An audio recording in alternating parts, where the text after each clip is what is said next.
अच्छा, PID controller देखते हैं, नेक्वस प्लॉट, नेक्वस क्राइटेरिया, पोलर प्लॉट और रूट लोकस मेथड चेक करते हैं। सही है, आप करंट ट्यूटोरियल्स को भी सब्सक्राइब कीजिएगा। देखिए हमारा प्रोसेस कंट्रोल क्या होता है, एक कंट्रोलर लगा होता है, एक कंट्रोल एलिमेंट है, एक प्रोसेस है और साथ में मेजरमेंट है, ये समिंग पॉइंट है और जहां पे इनपुट है, और ये क्या है, ये एरर है, यानी कि इसका और इसका फर्क। ठीक है, यही चीज होती है एरर, यही चीज होता है ये सिस्टम को एक्चुएट करता है। अब इन दोनों के अंदर फर्क ना हो तो हमारा सिस्टम नहीं चलेगा। जैसे फॉर एग्जांपल हमने एसी को 18 पे सेट किया तो कमरे का टेम्परेचर 18 है तो एसी नहीं चलेगा। क्लासिफिकेशन ऑफ कंट्रोल एक्शन में कुछ कंटिन्यूस होते हैं जैसे प्रोपोर्शनल, इंटीग्रल और डेरिवेटर, इनको इकट्ठा करके भी इस्तेमाल किया जा सकता है। इसी तरह कुछ डिसकंटिन्यूस होते हैं जैसे two position controller, multi position और फ्लोटिंग पॉइंट। अच्छा, प्रोपोर्शनल का ये फायदा होता है कि इसका रिस्पांस फास्ट होता है, इसमें फ्लक्चुएशन कम होती है। ठीक है, इंटीग्रल के केस में थोड़े ऑफसेट्स आते हैं, ये क्या होता है, वापस आ जाता है, ये बड़ी इसकी खासियत है कि ये वापस अपनी जीरो पोजीशन के ऊपर आ जाता है। ठीक है, ये सिस्टम को क्या करता है, कीप्स एट कंसिस्टेंट सेटिंग, जो सेटिंग के लिहाज से सिस्टम चल रहा होता है। ठीक है, रैपिड चेंजेस के साथ इसका रिस्पांस बड़ा अच्छा होता है। डिसएडवांटेज प्रोपोर्शनल का ये है कि ऑफसेट्स आते हैं, इसी तरह सिस्टम के अंदर जो डिजायर्ड आउटपुट है अगर गेन बढ़ा दें तो हमारा सिस्टम क्या होता है, अनस्टेबल हो जाता है। इंटीग्रल का रिस्पांस थोड़ा स्लो होता है। इसी तरह डेरिवेटिव के केस में हमें क्या करते हैं, डेरिवेटिव कंट्रोल अकेला नहीं इस्तेमाल किया जा सकता, सबसे बड़ा नुकसान इसका ये है। अगर इसका क्लोज लूप, इसका रिस्पांस चेक करें, राइज टाइम प्रोपोर्शनल का डिक्रीज करता है टाइम। ठीक है, इंटीग्रल का भी डिक्रीज होता है और डेरिवेटिव के अंदर थोड़े चेंज आते हैं। ओवरशूट प्रोपोर्शनल का और इंटीग्रल का ज्यादा होता है और डेरिवेटिव का कम होता है। सेटिंग टाइम के अंदर थोड़ी चेंजेस आती हैं प्रोपोर्शनल में, इंटीग्रल इंक्रीज करता है और डेरिवेटिव डिक्रीज करता है। स्टेडी स्टेट एरर इसका कम होता है, इसके एलिमिनेट को कम किया जा सकता है, इसके थोड़े चेंजेस आते हैं। ठीक है, इस तरह कंपेयर करते हैं हम तीनों को ना। अभी शॉर्ट हम रिवाइज कर रहे हैं इसलिए हम उसको डायरेक्ट बस जस्ट गो थ्रू कर रहे हैं। प्रोपोर्शनल जो होता है प्रेजेंट वैल्यू के ऊपर चलता है। ठीक है, तो इसलिए सिस्टम का रिस्पांस निस्बतन स्लो होता है, टॉर्नेट होता है, थर्मोस्टेट्स में इस्तेमाल होता है। इंटीग्रल पिछली वैल्यूज के ऊपर चलता है तो, और डेरिवेटिव क्या होता है, फॉरवर्ड चलता है। ठीक है, proportional plus integral, present plus back आ गया। प्रोपोर्शनल इंटीग्रल कंट्रोलर में सारे टाइम चलते हैं। अब देखिए प्रोपोर्शनल के अंदर क्या होता है, एक सिंपल जैसे रजिस्टर होता है, एक सिंपल मल्टीप्लिकेटर लगा होता है, तो इसका गेन सिंपल मल्टीप्लिकेटर वाला तकरीबन होता है। इंटीग्रल के केस में एक प्रोपोर्शनल वाला सीधा मल्टीप्लायर और एक इंटीग्रल, एक मल्टीप्लायर और एक इंटीग्रल। इंटीग्रल का लैप्लास क्या होता है, ई एस बाय एस, तो इंटीग्रल वाले के साथ की आई और एस आ जाता है, क्योंकि इंटीग्रल का लैप्लास ई आई और एस होता है, यहां एस रह जाता है, बाकी ई उधर जाके डिवाइड हो जाता है। प्रोपोर्शनल डेरिवेटिव में प्रोपोर्शनल प्लस डेरिवेटिव। ठीक है, तो डेरिवेटिव का एस ई ऑफ एस होता है, तो एस फिर यहां पे रह जाता है। ठीक है, इसी तरह प्रोपोर्शनल, इंटीग्रल, डेरिवेटिव में तीनों जमा हो जाते हैं, तो इंटीग्रल में 1 ओवर एस आ जाएगा, डेरिवेटिव में एस आ जाएगा साथ। ठीक है, 1 ओवर एस आ जाएगा, यहां पे साथ में एस आ जाएगा। अच्छा, अगर हमारे पास ऑपरेशनल एम्पलीफायर से हमने ये बनाना हो तो प्रोपोर्शनल में यहां पे दोनों रजिस्टर लगा देते हैं। ठीक है, फीडबैक पे भी रजिस्टर लगाते हैं और इनपुट पे भी रजिस्टर लगाते हैं। इंटीग्रल बनाना हो तो फीडबैक पे कैपेसिटर लगाते हैं और इनपुट पे क्या करते हैं, रजिस्टर लगाते हैं। अगर प्रोपोर्शनल डेरिवेटर बनाना हो तो रजिस्टर प्लस कैपेसिटर लगा लेते हैं और यहां पे रजिस्टर लगा लेते हैं। ठीक है, अगर इसी तरह प्रोपोर्शनल इंटीग्रल बनाना हो तो यहां रजिस्टर और कैपेसिटर दोनों लगा देते हैं। ठीक है, रजिस्टर और कैपेसिटर दोनों लगा देते हैं। अगर प्रोपोर्शनल इंटीग्रल डेरिवेटर बनाना हो तो यहां भी रजिस्टर कैपेसिटर, यहां भी रजिस्टर कैपेसिटर लगा देते हैं। सही है। अच्छा, लीड कंपनसेशन और लैग कंपनसेशन क्या होती है? देखिए, आउटपुट के ऊपर अगर कैपेसिटर लगा हो तो सिस्टम के अंदर क्या होता है, लैग कंपनसेशन होती है। ठीक है, इसी तरह इनपुट के ऊपर कैपेसिटर लगा हो तो वो क्या होता है, लीड कंपनसेशन होती है। अगर दोनों पे कैपेसिटर लगा हो तो लीड लैग कंपनसेशन होती है।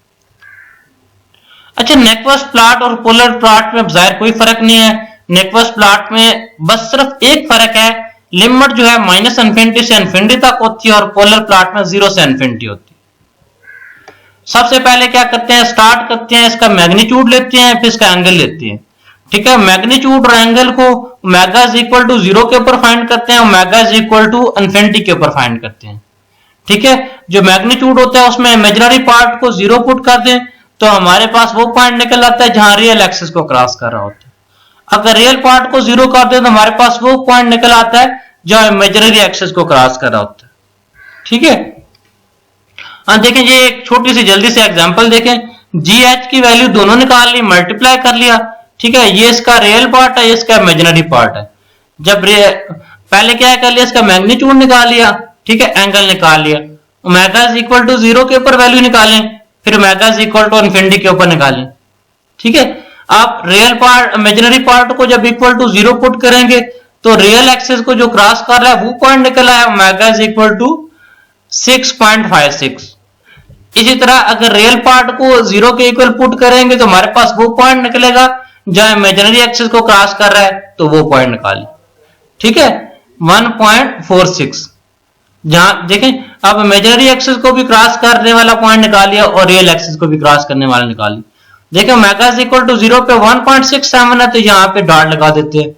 इसी तरह दूसरा 0 है, तीसरा क्या 0.874 है, 0.874 माइनस 80 पे है, 180 पे तो इधर आ जाएगा। इसी तरह 0.63 है तो ये वाला पॉइंट इधर आ जाएगा।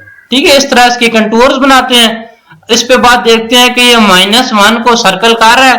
अगर -1 को सर्कल नहीं कर रहा तो ये अनस्टेबल है, जैसे ये -1 को सर्कल नहीं कर रहा।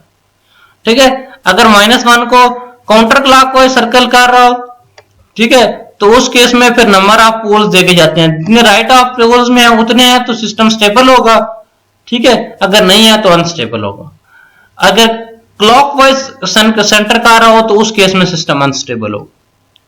सही है, जल्दी जल्दी हम इसको रिपीट कर रहे हैं। आपने डिटेल में पढ़ना हो तो आप हमारे पूरे लेक्चर्स पढ़े हुए हैं इसके ऊपर, वो देख सकते हैं।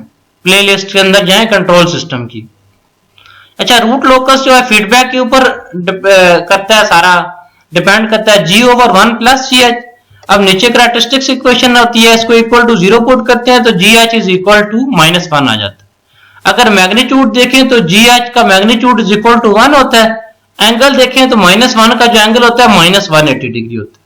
अब -180 के साथ 2k+1 इस तरह लिखा हुआ है। देखिए -180 पे एक दो दोबारा घूम के आ जाएंगे तो 540 हो जाएगा, इसीलिए साथ में 2k+1 लिखा हुआ। ये एंगल और मैग्नीट्यूड कंडीशन है, ये बड़ी इंपॉर्टेंट होती है। Angle is equal to 180 into 2k+1 और मैग्नीट्यूड इज इक्वल टू 1। ये सेटिस्फाई करनी चाहिए तो रूट लोकस एग्जिस्ट करता है। ठीक है, इसके बाद एंगल ऑफ एसिम्पटोट्स निकालते हैं, वो एंगल निकालते हैं और वो पॉइंट निकालते हैं जहां पे एक्स एक्सिस को वो क्या होता है स्टार्ट। एंगल ऑफ एसिम्पटोट निकालने की 180 into 2k+1 divided by number of poles minus number of zeros. ठीक है, number of poles n number of poles के इक्वल है, m नंबर ऑफ जीरोस के इक्वल है। ठीक है, तो वो पॉइंट निकाल लेते हैं, एसिम्पटोट निकाल लेते हैं, उसके ऊपर में एंगल निकल आता है। फिर एक्स एक्सिस का वो पॉइंट निकालना होता है, वो क्या होता है sum of poles minus sum of zeros, यानी कि पोल्स जितने पॉइंट्स के ऊपर हैं वो माइनस जो जीरोस हैं वो।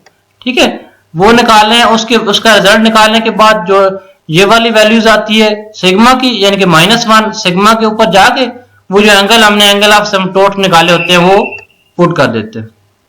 सॉरी, अच्छा वो पॉइंट हमने निकाल लिया, उसके बाद हम क्या करते हैं ब्रेक इन या ब्रेक अवे पॉइंट्स निकालते हैं। जहां पे ब्रेक इन वो होता है जहां एक्स एक्सिस में दाखिल हो रहा होता है और ब्रेक अवे होता है जहां एक्सिस को छोड़ रहा होता है। ठीक है, ये dk/ds is equal to 0 put करके निकालते हैं। ये कैसे निकालते हैं, देखें आपके पास ये g into H F S given है, इसमें k की वैल्यू पहले निकाल लेते हैं। जब k की वैल्यू निकाल लेते हैं dk/ds is equal to 0 put करते हैं, dk/ds निकाल लिया। ठीक है, इसको इक्वल टू 0 पुट किया तो हमारे पास वो पॉइंट निकल आता है जो क्या होता है जहां पे एक्स एक्सिस को छोड़ रहा होता है। ठीक है, अब ये वाला वो पॉइंट आ गया जहां पे एक्स एक्सिस को छोड़ रहा है।